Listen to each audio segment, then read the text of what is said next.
Hi, everybody. I'm super excited to be here. Thank you for coming to listen to me. If you don't know anything about me, I am 25 years old, and I make videos on TikTok. I use editing and cinematography to put myself in other cinematic universes, and sometimes I even create my own. And for the past 2 years, my full-time job has been to make social media ads through my own production company. So that means I am a content creator. My main platform is TikTok, and because I created a following on TikTok, I was able to start my own production company. Now, my content on TikTok is mostly based on visual effects, and I use visual effects to create cinematic TikToks. In the beginning, I was mostly recreating visual effects from franchises like Marvel and Star Wars, and those became part of my portfolio or my reel. And because my reel was available on TikTok, anybody could look at TikTok and see my work as a director, writer, cinematographer, editor, and actor. So that allowed me to make ads that look like this for companies like Microsoft, Dell, Disney, and Netflix, just to name a few. Now, I call myself a content creator instead of an influencer because unlike other social media personalities that are hired to make ads because of their influencing, I'm hired for my skill in a certain field, which is cinematography and visual effects. I'm in a slightly different category than, say, the Alex Earls of TikTok. I'm more of a performer in a small production house, so I'm hired for that rather than for my personality. Now, if you know me, you know that the last thing I ever expected to do for a living was to be on camera or to even be up here. I'm kind of sweating as I'm standing up here because I'm very much not used to this.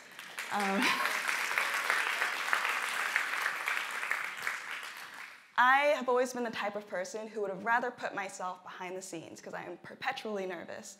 I never thought I would be public speaking or even having a job that involved starting my own company and being on camera. So the question becomes, how on earth did I end up in this position? Believe it or not, I didn't go to school for this. I never thought I would be lucky enough to have a career in entertainment. And a career in production didn't even become a viable option for me until 2 years ago. I was originally supposed to go to medical school. This is a picture of the last time I did a presentation, which was about 6 years ago, and it was a presentation on atrial fibrillation and in-hospitalization of patients, so a very, very different topic. Now, my parents are refugees, which means they had a very intense approach to encouraging me to choose a future career.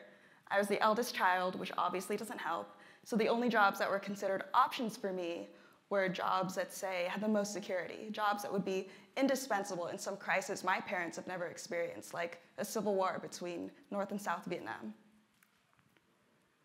So as long as I can remember, they wanted me to be a doctor, and I wanted to be a doctor too. My first toy was actually my dad's old stethoscope, so that really shows you that I was prepared for the medical field from the second that I exited the womb. For 22 years, I followed a carefully laid plan. I went to college. I went to cadaver labs to study anatomy, and I studied the public health system. I worked as an EMT, I did research at hospitals, and I published papers, and I majored in molecular and environmental biology.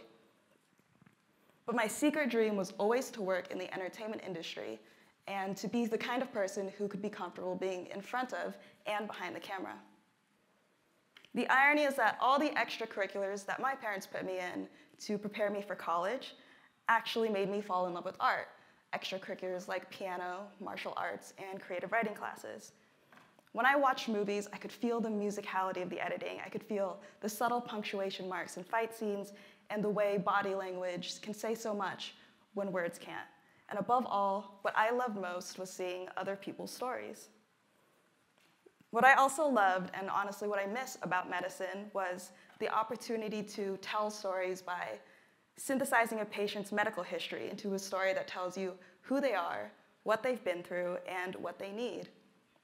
Stories, whether fiction or nonfiction, can inspire emotion and action in us and make us empathize with complete strangers. So between MCAT studying and medical research, I worked part-time as a freelance photographer, videographer, and a ghostwriter. After college, I was fully committed to going to medical school. I got a job as a healthcare consultant and started my medical school apps. And while working a 9 to 5 and writing my medical school essays. I just couldn't let the idea of working in entertainment go, so I started screenwriting. I wrote a screenplay called Miss Saigon, and on a whim, I entered it into the Academy's 2020 Nichols Fellowship, which is a screenwriting contest, and I scored in the top 15% of submitted screenplays. And I thought this would be the furthest I would ever delve into the entertainment industry. But in January of 2021, the perfect constellation of events inspired me to post my first ever TikTok. I lost my job because of the pandemic, and I actually did end up getting into medical school. I finally achieved the one thing I had been working towards for my entire life, the thing that got me going through all-nighters and OCHEM exams. And this weight lifted off my shoulders. The path to becoming a doctor was suddenly so much more straightforward.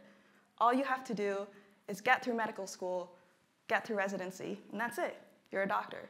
Now, this acceptance happened pretty early in the application cycle, which was 6 months before I had to move across the country and start medical school at Vermont. That meant I had 6 months left of freedom. 6 months where the first time since I was about 13, I was thinking about something other than getting into medical school. So I decided to take up one of my high school hobbies, which is learning VFX and making videos. This is a clip from the first short film I ever did in high school, where I was the director, writer, cinematographer, and editor. This is the first VFX I ever did. Now in 2021, I hadn't told anybody about this secret dream. As far as my parents and my partner knew, my dreams of working in film had ended with this video. I wanted to share it with them, but I felt so embarrassed. I was afraid of being shot down. Why would I want to work in an extremely volatile and honestly often nepotistic industry when I was already on the way to becoming a doctor? Then I discovered TikTok. Now before TikTok, I was what one might describe a lurker on social media. I hated posting, and I honestly still do, which my management hates. And I only use social media to keep up with friends. Now, most of my friends were on the Gen Z millennial cusp, which meant that they hadn't yet discovered TikTok. But I was unemployed, and I was having an existential crisis, which meant that I was scrolling on TikTok every single day. I started a brand new account in a space where nobody knew me. Now, there were no expectations of who I was. Nobody knew me on this social platform. I had no carefully curated social persona to keep up. So that meant for 6 months, in this small, minuscule corner of my life, I had the opportunity to be someone who I never thought I could be someone who could post whatever they wanted and not worry about what people would say about my unrealistic and impractical dreams. So instead of sucking it up and sharing my entertainment dreams with anybody in real life, I decided to post videos on the internet for anybody to see, which made sense at the time. And this was my first ever TikTok.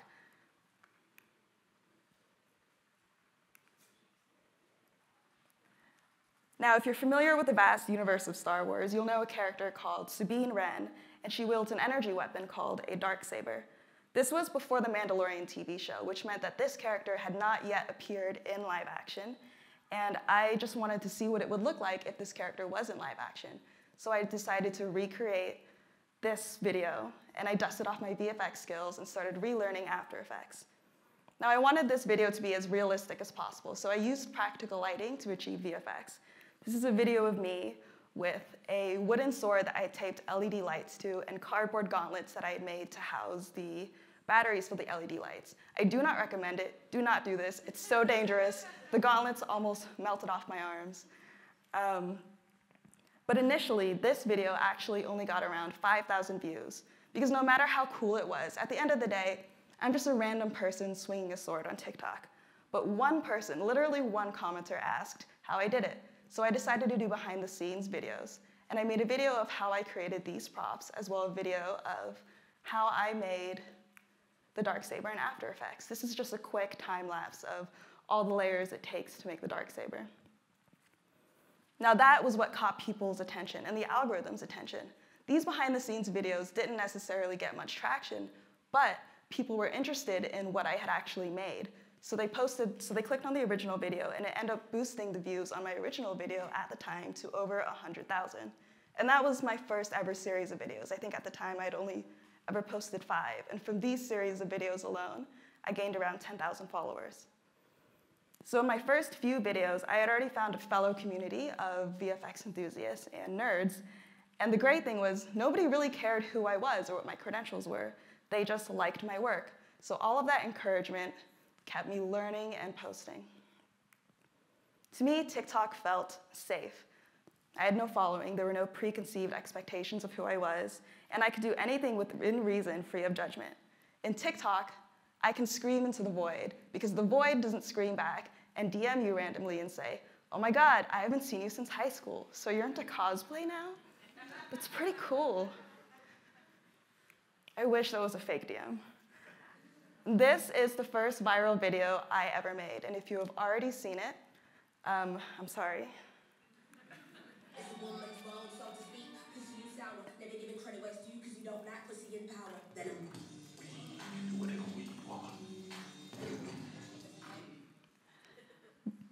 Sorry, watching my own videos makes me sweat.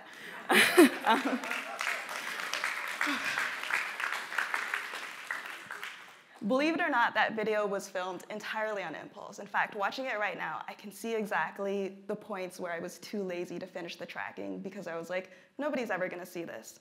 I was actually in New York when I posted it. I had just gone to the Comedy Cellar, and my friends had convinced me to post this video. It was like midnight, so I posted it, went to bed, and didn't give it a second thought. And when I woke up the next morning, the only reason I remember posting it was because it had already gotten over 1 million views. And right now, I think it has almost 50 million views. And this video made me go from 20,000 followers to around 100,000 followers. Now, this video was incredibly educational. It was the first video that taught me the anatomy of a trend and the psychology of viewers. I actually posted it more than a few weeks after the original trend cycle had passed, which is why I almost didn't post it. I thought nobody would see it and nobody would care. But it ended up not mattering because why does a trend die? A trend dies when it's not fun anymore for the viewer and the participant. Viewers do go on TikTok for distraction, but they're constantly watching people hop on trends with no appreciation for the topic or real understanding of why it became viral in the first place. So the distraction quickly becomes trite. We can see this happen in real time when companies on TikTok try to use trends to advertise without, again, understanding why people enjoyed the trend or why it was engaging in the first place. You'll see comments like, "The joke is over," or "Y'all ruined it. Everybody, the trend's over. We gotta get out of here." And that's because audiences connect with media and stories, no matter how small or self-contained they are, in 15-second videos because of the human viewpoint. The business decision to take advantage of the algorithm, it does nothing for us. So things like AI-generated remixes of somebody else's ideas, viewers can sniff that out pretty quickly. Viewers are exposed to media at increasingly younger ages, so they can spot insincerity with, honestly, a pretty alarming speed. I think a good example of this is the Duolingo owl, and I know a lot of people have talked about this, but one of the reasons why the Duolingo owl was so engaging and so interesting was because we knew there was a human behind it. Sometimes we like to be a little confused. We like to feel things. Sometimes we like to watch videos and think, "Oh my God, what sadistic social media manager is making the poor person in the owl costume do that thing?" Or, "Is this person in the owl costume really terrorizing the entire company?" It's interesting. So in my case, I was able to tap into this trending sound because I was adding something of value. I had an enthusiasm in making and participating in the trend, and I was the first VFX artist on TikTok to use CGI to make a new spin on this trend. And it actually ended up reviving the trend. A bunch of people used VFX to give the trend new life, and it ended up being trending for about another month. It created a new avenue for artistic interpretation of a concept, and most importantly, it was a new viewpoint. This video changed everything for me. The friend who encouraged me to post it actually sent it to a friend of hers who sent it to another friend who ended up being my current manager, and I've been with them for 2 years. And because of this video, Marvel Studios actually reached out to me to do my first ever ad.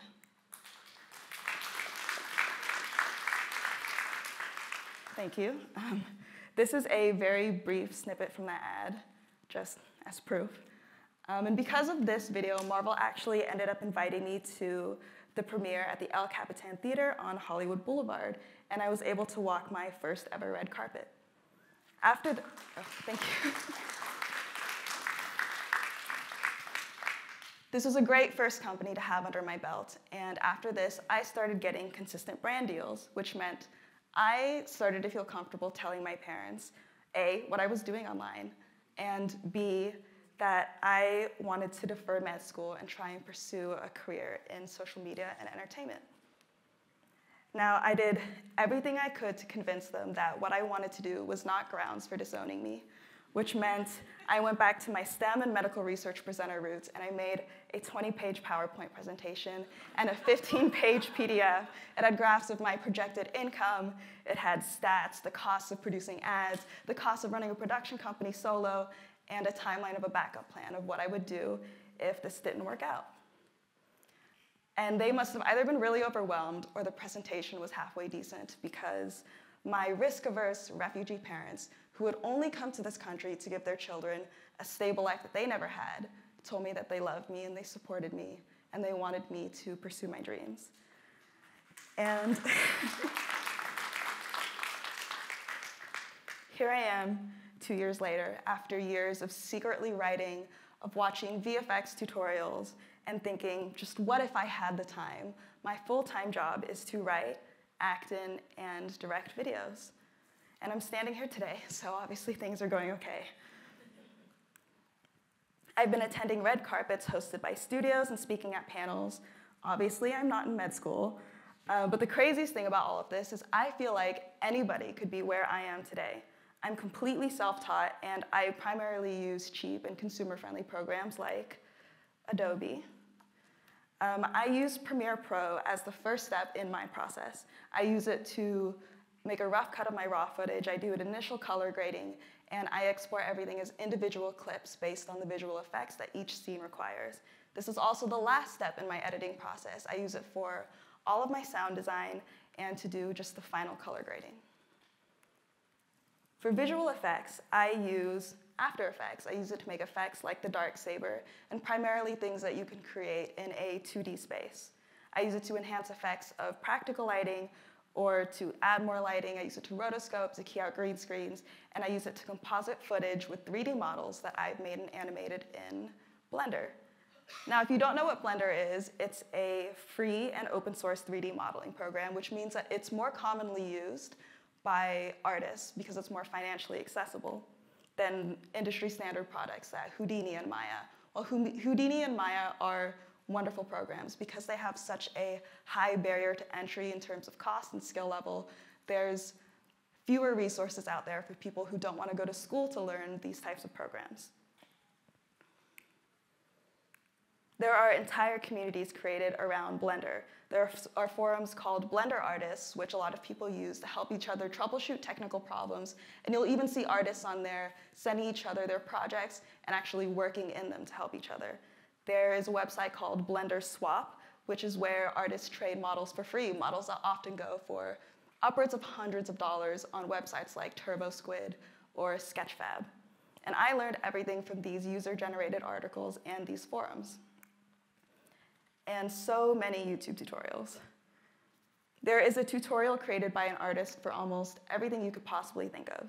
And if a video doesn't exist to show you how to do something from start to finish, there is a video for almost every foundational skill or effect. The dark saber video that I actually showed you was not made from an existing tutorial. It was cobbled together from a bunch of other skills I had learned just from the internet. And the first ever tutorial that I ever followed was from an artist called Andrew Kramer. If he ever sees this, I'm sorry for using your LinkedIn photo. He founded a website called Video Copilot, which was the first website that I ever followed to make tutorials like the VFX that I used in my high school film. Andrew Kramer made plugins like Element 3D, which you may have heard of. It allows people to import, edit, and animate 3D models in After Effects. And I mentioned before that I mostly use After Effects to edit in a 2D space, which means that he created a plugin that, until a couple years ago, provided a function that was actually not native in the app. He's worked as a VFX artist on movies like Star Wars: The Force Awakens, which means, his credentials are pretty good. And there are so many other talented creatives that are willing to share their expertise online, often free of cost. And for creators like me, with unconventional paths and without resources for formal schooling, we depend on communities like this, and with other people's generosity, I wouldn't be where I am today, and that's also why I want to emphasize, I think literally anybody could be in the position that I currently am. Adobe programs and Blender infinitely expanded my toolbox and my ability to tell stories. I learned outside the structure of a class, which means I can dictate the pace, and I'm not stuck following 57 tutorials that show me how to make a donut in Blender. This is a before and after of some of the things that I've used Blender to create. I've used it to animate characters and spaceships, and I'm actually learning something new with every single video. The only thing I have been resistant to learning is how to make a donut. Now, how does being a content creator translate to having a career in production? The process of making a social media ad for a company is actually pretty similar to the conventional bidding process for commercials.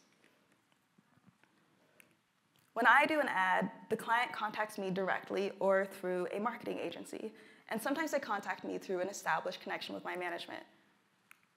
Now, agency or clients already usually has the creative brief, a proposed budget, and a timeline. For me, pre-production starts as soon as I see this, because there's a lot to take in consideration. I need to figure out if the campaign is doable within the timeline. I need to estimate what type of VFX to use and how long it'll take to render. I need to source props and wardrobe, figure out locations, everything. And if the pieces fall into place, then my management will reply to client or agency with my proposed rate. Once we agree on the rate, the client will ask me for my concept. This is similar to how the producers will bid for commercials, except producers are usually competing to show agency or client how they're going to use an already preset budget to produce an already set concept. I'm usually bidding for a higher budget for myself based on my interpretation of the brief and the amount of labor that's required. Now, once we're aligned on the rate, I will pitch the concept, usually in the form of a storyboard or a script, and once it's approved, I'll shoot and edit and deliver the first draft to the client or the agency, which takes around 12 to 24 hours to get all the shots for the first video. And for me, that includes hair and makeup, set, everything, because I do everything by myself. And editing for me will take around 3 to 8 days, which usually depends on the complexity of the VFX and how long it takes to render. And the draft will go through 1 or 2 rounds of edits with the agency or the client, and then I'll either post it on my own page or I'll send the video to the client to use. Now, my role in the process is typically more expanded than that of a traditional producer because I have more creative control. I pitch the detailed concept, and I don't need to send agency a full breakdown of my budget or how it's allocated. Once we agree on a rate, it's up to me to figure all of that out. And I'm not just a producer and a concept and a writer. I'm the cinematographer, grip, talent, and post-production. Because I'm across every decision, my work is more streamlined, and the production time is usually faster than a typical commercial. Now, the whole process from initial negotiations to the post-live date is usually anywhere from 2 weeks to a month and a half. And once the post goes live, it stays up for a certain number of days based on the contract, and the agency or the client may pay to boost the ad. Now, usually I keep ads up on my own page as long as I can because they become part of my reel, but some creators will choose to only post them as ads, which means they're hidden from their TikTok profile. I am a one-woman show, so this is a little behind-the-scenes video, which is just an example of some of my equipment and lighting. You can see just in this video there are 4 lights and tripods, which doesn't include the lamp, plus the camera, the monitor, and the tripod. And sometimes people like my partner will agree to be in my videos, in which case I am hair and makeup and costuming for 2 people instead of 1. And in this clip, my partner is being very patient while I put fake blood on him and he lies on the floor. And sometimes he'll even let me put prosthetics on him. This is a behind-the-scenes video from when I filmed something for the show The Last of Us. I made the fungi prosthetics out of liquid latex and modeling foam. Now, like visual effects, prop making is more of a tool and a means to an end to make something in my imagination come to life. I love having control over the props and fine-tuning everything to look perfect, but it's a lot of work. The only thing I don't do on set is record audio. It involves a lot of acting and moving around, and I don't have somebody else on set to watch the levels for myself. So a lot of times I'll find that after I get a really good shot that I like with acting, the audio is muffled because I didn't notice that that I was touching the mic like that, or that it was rubbing against my clothing. So I usually rely on ADR, or I do most of the sound design in post. On set, I do almost everything else. I'm the prop master and set decorator, and I bring everything to and from set. And most of my locations require a short hike. So that means I have no one to fire watch items that I would normally bring on a second trip. So everything that I use to film can normally fit in 1 or 2 backpacks and as many duffel bags as I can strap to myself without falling over. On set, I'm running back and forth to check lights and camera settings. And the amount of lighting equipment that I usually carry is pretty limited. So I usually find myself filming at golden hour and doing day for night scenes instead of actually shooting at night. I'm also script supervising and keeping an eye on the shot list. And what really helps, I found, is using a camera with good eye detection technology, because I also can't pull focus while I'm in the shot. So I found that Sony cameras are really great for that. I use practical lighting as well, but VFX aren't static. They move in and out of frame and lights turn on and off. You can see in this video that I have a shot from the waist up, and I'm using an extension cord on the ground to turn the light on and off because I have a light that's coming in and out of frame. Or what I'll do sometimes is I'll make sure the shot is a close-up, so only from the chest up, and my shoulders and arms are out of frame, and I'll hold a light in my hand and bring it close to my face, making sure it's out of frame, and I'll act like I'm reacting to it, which is very hard to do in only a few takes without laughing at myself. And while I'm doing all of this, I am also constantly imagining how the VFX will look, which means making sure that the movements and acting are perfect for what I need in post. Specifically, that means making sure I have enough headspace for spaceships. And if I do have a spaceship in the shot, have I given myself enough headspace to have the spaceship fly in at a realistic height and realistic size? This is one of my favorite Star Wars videos, and this is a video that I actually ended up doing for Pixar. When I first started TikTok, I had no idea how complicated production would be. Being involved in every step has been invaluable for learning how different jobs on set work. I need to know how the VFX and other practical effects fit in the timeline and budget, and what props and costumes work best with green screens. That's an ad I did for MetaQuest specifically.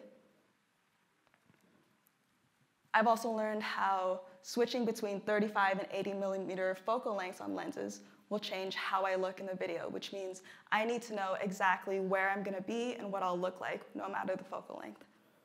When I'm on set with someone else as a grip, this means I know how to describe to them what I want quickly and efficiently, because I have done that job for myself in some capacity, not on a set necessarily, but I know at least at a basic level what it's gonna take for a shot to look a certain way.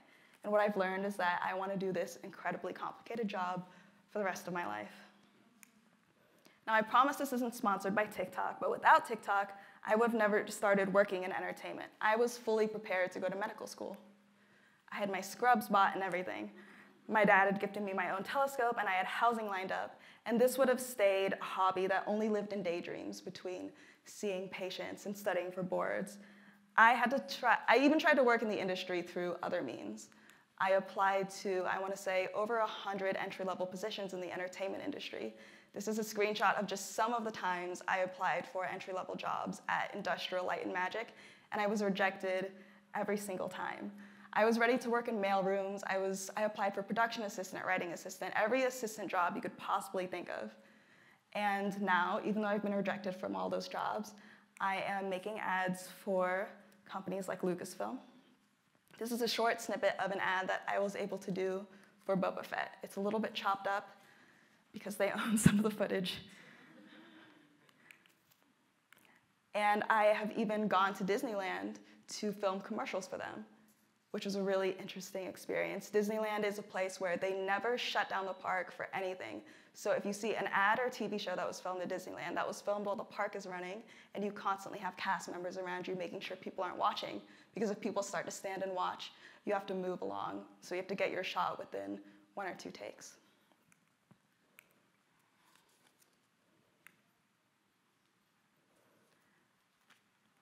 I am really proud to have so many amazing companies on my resume, and I've met so many amazing people, but it really drives home the fact that I had no connections in the industry when I started. My mentor in high school actually warned me against entering the field because he told me that as a woman of color, I would have to work twice as hard for the same recognition as my peers. And that was what motivated me to go to med school instead of, say, accepting an internship at an entertainment company. And that was crushing to hear, especially from a mentor that I trusted, but if I'm being absolutely realistic, he knew what I was up against. I'm the daughter of immigrants. I'm the daughter of immigrants, and I don't have generational wealth to fall back on if I fail. There are people in Vietnam that are depending on my family to send money to them, depending on us to make enough money to sponsor them to the US. And again, I'm the eldest child, so a lot of that responsibility fell on me, which meant that medical school was at the time the only economically viable option for me. What TikTok gave me was security and visibility. With TikTok, I was making more than I was ever making as a healthcare consultant, which meant that I could pay my bills by creating art while on the side working on my narrative voice and the writing that I want to do in the future. TikTok also gave me a way to be seen, which is the most important part. It gave me a way to network with people who might have never discovered me, and it helped that I stood out in my niche. I'm a woman of color, which means that I am one of very few VFX creators on TikTok, which helps me stand out a little more. And I like to think people also like to watch my videos because of my identity and because I do things like put myself in popular franchises. People enjoy watching something that they have never seen before, which might be an underrepresented person participating in a trend or an underrepresented person putting themselves in, say, a Marvel movie. Instagram and YouTube were wonderful platforms, but at the time they could have never given me a huge community so quickly or fostered the type of community that would have catapulted my career. Instagram at the time had limited video capabilities, and the primary place you interacted with people was the homepage, which was only made up of accounts that you followed. And YouTube could show you recommended videos from other accounts that you might follow but were in the same niche, but they rarely boosted videos from people who had almost no followers, which again is the most important part of TikTok. On the TikTok For You page, it just takes one video to go viral to get traction and start gaining followers, and it doesn't matter what your follower account is. Everyone has a chance to be seen and find their own space to exist and be themselves. People like me, well, everyone really, is looking for a space like that. A place for our stories to be told, and when our stories are shared and appreciated, we get validation that we matter and that our voices matter.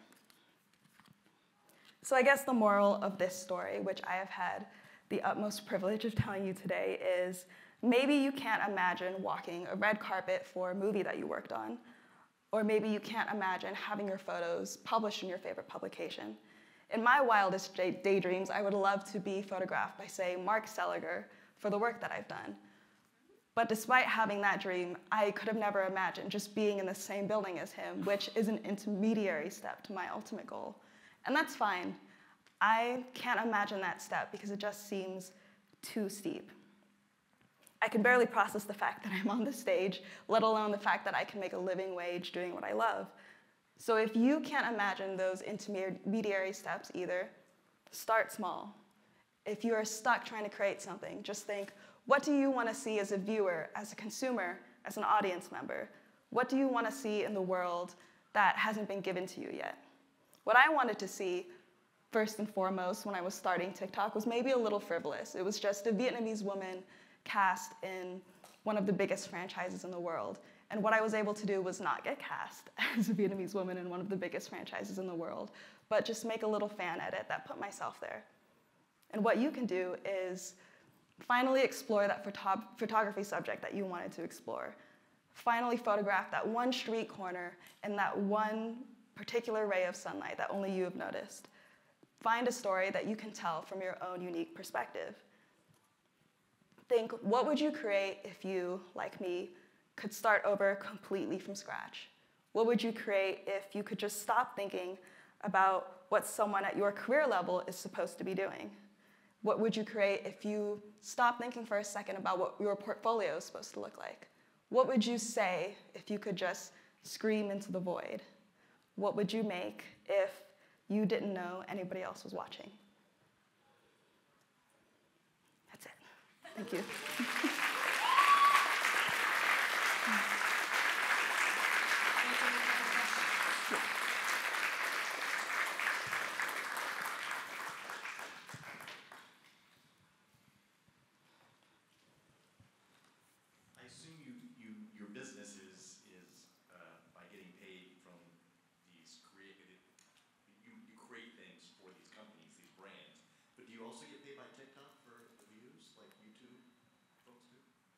Some people do. I tend to, personally, this is not an endorsement or a knock against those TikTok programs. I tend to toggle them on and off just to see how they affect my videos in the algorithm, and I haven't found a consistent answer yet for whether they affect my algorithm or the way the algorithm treats my videos. So the short answer is no, but I do know a lot of people, especially creators that are more personalities and post more often, that make a decent amount of money from those programs. Thank you so much. This was really, really inspiring. I've been going to a lot of the speakers, and they're all talking about like diversifying across different platforms. But it seems like you went a totally unique way, where all of your business and everything is banked on TikTok. And obviously, with the whole controversy about it being banned, it was like a huge deal. So how do you look at it strategically from that, just really focusing on that one platform? I would say that that's not a good strategy, and the only reason I did it was because I didn't want anyone else in my life to know what I was doing, because I had people in real life following me on Instagram. So if I could do it over again, I would have started cross-posting almost immediately. And I would recommend, if you want to start a career in social media, to cross-post. I think diversifying and having that safety net of another platform, just in case a platform goes down or has technical difficulties, is really good. I think thankfully I've reached a point in my career where I've started to branch outside of social media and pitch myself as a director for commercials in a more traditional format. So I don't feel a huge pressure to diversify, but it's still something I would like to work on. And if you want to start social media, I think you should do it too. Hey, first I want to congratulate you for all your success. Thank you. I'm also first-gen American, so it really resonates and inspires me to also pursue something similar. And what would you say, okay, so if somebody were to start on TikTok, would it be beneficial to post content that they seem worthy, even though it would take longer to produce? Or do you think the algorithm definitely favors or consistent in posting, maybe like daily, but would you think that it would affect the quality of what you're posting, and would you rather just post something that looks good in terms of VFX and video work? So I know I said post like nobody's watching, but there is a happy medium where you need to consider the length of your video and whether you have a decent hook, whether people are going to keep watching. I know from the TikTok side, they've started rolling out longer video features, like 5 to 10 minutes. So the algorithm will start to favor videos that are a little bit longer, because the traditional advice used to be post something under 15 seconds and have your hook within the first 3 seconds. But viewers are starting to use TikTok for more long-form content. So we're in a space now where your content can be longer than 15 seconds. As to sacrificing quality for quantity, again, if your video isn't engaging and people can't tell that you're interested in it or it's not interesting, they're not going to watch it. So you have to find a place where you're happy sacrificing enough quality to turn out more videos, but knowing that people will still like it. Like the Venom video, for example. The things that I notice about it that I don't like, that I could have spent more than a week editing on it, nobody else really notices, and it ended up not mattering at all, so. Hi, I'm Janae. First, I want to say thank you for showcasing this. I'm a producer at a small social media agency myself, And I never get to see someone like yourself who's in the same position as me, where even though I'm technically a producer, social media means I'm also director, I'm also doing makeup and hair and everything. I don't have the privilege of being a gaffer, an AC, and I see some people present day by day here and never showcase this new upcoming field, which is so important. But skipping to my question, my clients always want something, quote, viral on TikTok and Reels, which I'm sure you also hear a lot. I do think there's something with VFX and transition videos that are still very profound and hits more eyes. Could you tell me about your process when you're doing a transition video or brainstorming VFX? Do they come with you with an idea of I want to have X in, or do you also come in with some ideas that you pitch? That's something that's really coming up a lot with my clients. When I work with agencies or clients in particular, I think my space is a little bit more unique because most companies understand when they're coming to me, they're not necessarily looking for a viral piece of content. Like they're still looking for something that will do well, but in terms of virality, they're willing to sacrifice a little bit of that and pay to boost, and instead have something that looks like a more traditional commercial. And I think if you're looking for something that will go viral, it doesn't necessarily have to be a trending transition. A lot of times it's just about the production quality of the video and whether it looks good. And also there's this happy medium where, because I am doing high fidelity production quality, my audience understands that when they see me doing a commercial, it's actually a step forward in my career.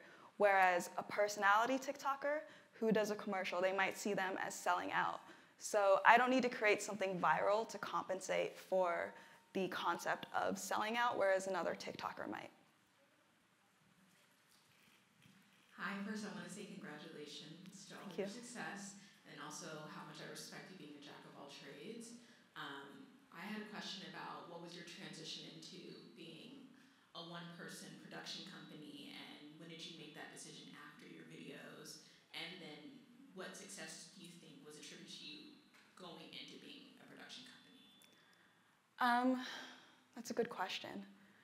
To be honest, I think the moniker of production company comes from taxes and the fact that I incorporated, because I was operating as a production company from the beginning. I'm just the type of person who does things like in a very streamlined process and goes through all the Excel documents and makes like an Excel sheet for every little thing. So the decision wasn't really a conscious one. It was more just to start operating more as a business, I guess. I hope that answers your question. Great talk, and I love your videos. They're so mesmerizing to watch. And I was wondering if you could speak about creatively how you come up with these magical, superhero, mystic, all the magic that happens in the videos. All the are not what we see every day. So they're coming from your imagination. If you could just speak to how you brainstorm and create these ideas. Yeah. I think my process is I scroll through TikTok quite a bit, and I listen to a lot of trending sounds, not necessarily sounds that have transitions, but sounds that come from popular music, like scores from shows, and I see what type of videos are accompanying those sounds and what emotional reactions the viewers are getting from those videos. Like if I see a Hozier song that's going viral, I look at the videos and why people are resonating with it. And it's not necessarily because there's a transition that's trending, it's because it gives them a feeling of nostalgia or a feeling that can be attributed to a certain period or a certain genre of media, like fantasy or historical fiction. And my video ideas usually come from that. Hi. In regards to the algorithm still for TikTok, have you noticed there's any trends in if you tag locations or say where you are in a space, or even if you just avoid mentioning where you're located to help a video get more hits and apparently go viral? I actually usually don't tag locations, and that's because most of my videos they're fiction. So even if I'm filming in, say, San Francisco, I won't tag the location because I don't want the viewers to see that immediately when they're supposed to be imagining another universe. I would say tagging locations only really helps if you're making say, just like a regular cinematic video of the location itself, and you want people to be interested and say, oh, I want to go here and I want to make that type of video for myself. That's not the point of my content, but I think if you're making that type of content, then tagging the location would help. Hi, yeah, I have a question. I love the effects in the videos, but how long do you last on one project with the effects and everything? It depends. Honestly, it depends on how long the effect takes to render in Blender and how many 3D elements it requires. I would say it's anywhere from a week to a month. I usually try and shoot for about a week, especially for paid projects. Hi, I loved your presentation so much, and I identified it with it because I actually try to do some content for myself, filming all by myself in my small New York apartment living room. So my mind is totally blown about how you can do all of this by yourself. Do you have any tips for someone else who is running around trying to get in front of the camera and behind the camera, not trip on chords, slate for themselves or clap to, sync the audio and change clothes and do things, maybe do different characters and whatnot? I'm trying to pick your brain. I would say, honestly, treating it like, honestly, that you are working as a production company really helps. Get your process down. Know that you're setting up your equipment, you're going to do last looks, and then you're going to slate. And then have your monitor set up so that you can see yourself. Have as many things around you to streamline the process and make it as quick as possible. I make really detailed shot lists. I make shot lists for myself, even though I'm the only person on set, of exactly what's going to be in the shot, who's going to be in it, usually me, and what props and what camera angles to make things from. So mostly planning, I guess. Just taking as much pressure off of yourself in the moment as you can, especially if you're going to be acting in your video. Congratulations on all your success and Thank you. more in the future. What would be the best advice you've gotten, as well as the worst advice you've gotten? Oh. I think the best advice I've gotten, which I have trouble following, is to just be consistent with the content that you're making. I learned that lesson really quickly in the beginning after I said, I made that first video that didn't get that many views, but I kept consistently posting just because I was interacting with people, and that boosted my account. You want to build a community of your followers. If you stop posting, they're not going to come back to you for your content. They're not going to engage with you as much or feel connected to you. And you're also not going to be boosted as much in the algorithm, so that really helps. And the worst advice I've ever gotten, honestly, and this is no knock to any company or person who has done this, but when people give me recommendations based off of trends that they've seen, it doesn't really help because I find that following trends, it's not like a one-size-fits-all situation. Not all trends are going to boost your account, and if you just keep chasing trends without thinking of something creative and original, you're never going to find the audience that you want.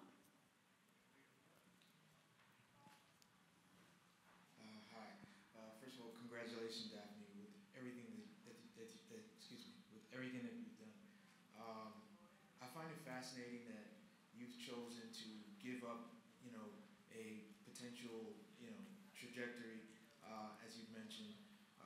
You're the oldest, etc. It's a powerful, thing that you've done, and it's echoing in my mind how you decided to do all this on your own.